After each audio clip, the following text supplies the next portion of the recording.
Ugh, there's nothing on.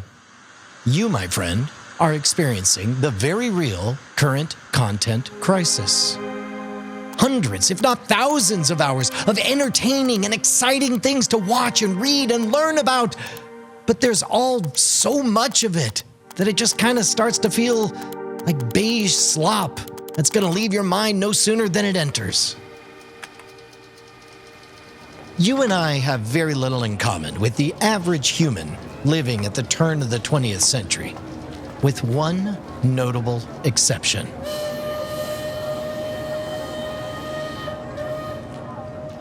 By and large, their life, the way they lived, that'd be totally alien to us. Except they very likely experienced that exact same feeling. No, they didn't have iPhones and smart TVs, but the Victorian era, the Edwardian, the Jazz Age, they were fit to burst with vaudeville, dime museums, traveling carnivals, Wild West shows, sideshows, spiritualism, countless other things to fill your idle time. Trained dogs, contortionists, people eating coins, nails, eating watches. There were humans covered in head-to-toe tattoos on display, sword swallowers, X-ray demonstrations, beautiful women glowing from electricity or apparently possessed, their thinly veiled bodies writhing with the urgency of a message from someone's dead loved one. So much excitement, so much glitz, glamour, shock, and horror. Could you imagine the dopamine? So much that it all starts to feel a bit like beige slop that'll leave your mind no sooner than it enters. And yet, there was one man. His figure alone, a fascination. Barely over 5 feet tall, yet powerfully built. His body rippling in muscle and sinew. He would stand practically naked on stage. His demeanor mysterious yet cantankerous, calling out false spiritualists, revealing their methods off stage, belting and boasting about what he could do, what he would accomplish in the limelight. One man, so spectacular, his show so amazing, so enthralling, that it rose above every other stage show of its time. A man who died 100 years ago this Halloween, and is still the biggest name in magic. The incomparable Harry Houdini. What are you going to call your show? My stage show? Yeah, your Old West revival magic, but whatever it is I'm teaching you. The Ryer Appeldoorn's Old West revival, whatever Brian Brushwood taught me show. You got to have a finale, and I'm going to teach you authentically, as written up by Houdini, all the way back in 1917. You're going to learn the Houdini 100-foot rope escape, and I'm going to explain it to you while we're doing it. So, you're Houdini. You're at the end of your old-time revival, whatever it's called, show. I want you to sit here, put your arms together like this. The challenge is that Houdini claimed I can escape faster than it takes to tie me up. Okay? So that is your success condition. Go ahead and put your feet right back here. Oh, okay. There you go. Now you can flex a little bit here or there, but the reverse is I'm gonna jostle you around as well. I'm gonna legit tie you to this chair as tight as I possibly can. Okay? Then you have to escape in less time than what it took for you to tie me up. That's correct. Okay. This is at the end of the show, and it's you bet your entire paycheck on it. Right. So let's do that too. Okay. I am officially starting the time now. This is off to a bad start.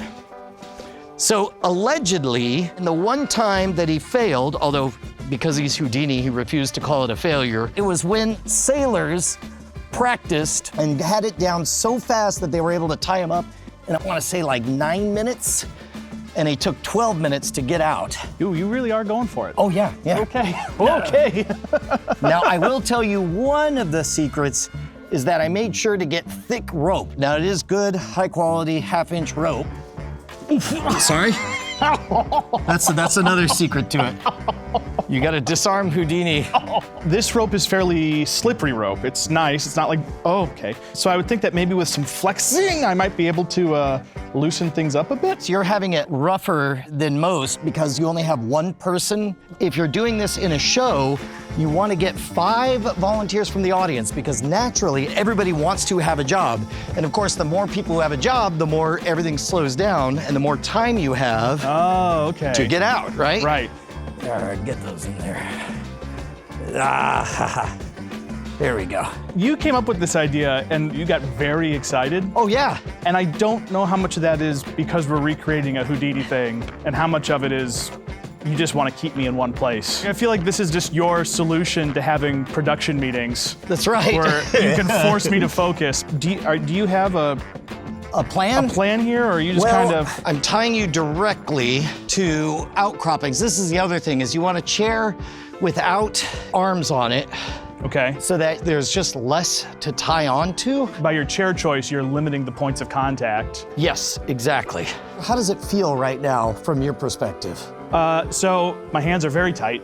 My left leg is very tight. Yep. However, I feel like my shoulders and my elbows have a lot more range of motion than you maybe think that they do. Okay. Well, here, I'm gonna finish tying you up now. Okay. Yeah, remember that thing I said about my shoulders and elbows? Yeah. Never mind. Okay. Yeah, that last little bit there really, And finally, boom. Okay. 5 minutes, 56 seconds. Okay. Legit. No BS, no theatrical conceit. Do you think you could get out in less than 5 minutes and 56 seconds? Yeah, I think I can. Yeah? Yeah, I think so. The way you've bound my hands, I think I can wiggle out of that. And I think that I can get one of my arms free. And once one of my arms is free, that'll put enough slack in the rope that I think I can get it to just pool around me and stand up. One of the things that might be tricky is that you've kind of bound the slouch. I mean, like I can't sit up straight. And that does kind of seriously limit my mobility. The next time you do this, you'll know to keep your chest expanded and you can keep your arms politely in the middle. Yeah. But obviously, you let me yank you off to the side to bind them straight to the leg, which makes things difficult. Yeah, I should have thought about that. Here is the great and wondrously bizarre secret to the 100-foot rope escape. Okay. The hardest part will be making the escape interesting.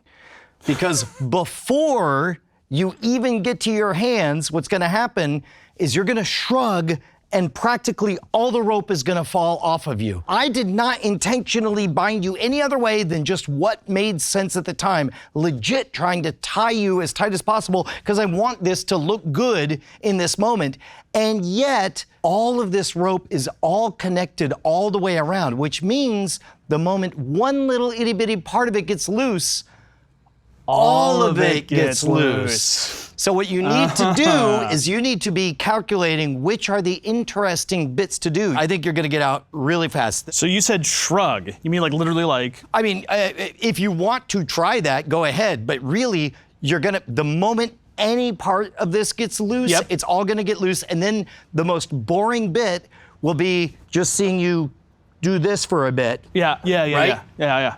Are you ready? I'm ready. 5 minutes and 56 seconds in 3, 2, 1, go. Okay, so I think the easiest thing to get started is gonna be getting that loop off my hand, which it was. Then I can loosen You're naturally intuiting, keep going. You're naturally intuiting the right thing, which is just wiggling. Yeah. Notice how quickly, now you got slack and literally. Okay, whoa, okay. As tight as I tried to do that. So now I can. Now, if you want to sell it for comedy, you could flop over on the side.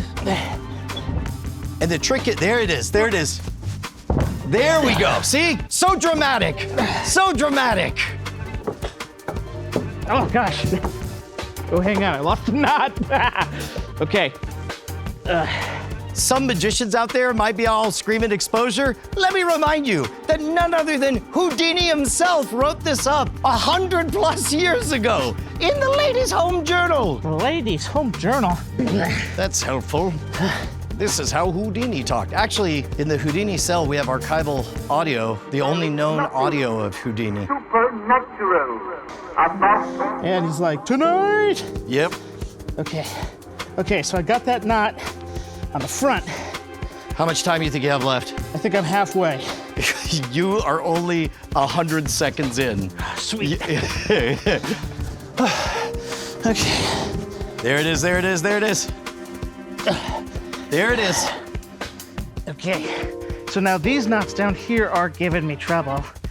Okay, so I just have to. There you go. And at this point, you feel all the tension leaving. Oh, there's no tension left. Well, I mean the dramatic tension yeah, is what I right. mean. So weirdly, you almost want to kind of keep the ropes on you. There you go, as you get closer and closer to this end point, and then hopefully you can burst through at once. You are at 2 minutes and 25 seconds, and your paycheck is looking pretty safe, my friend.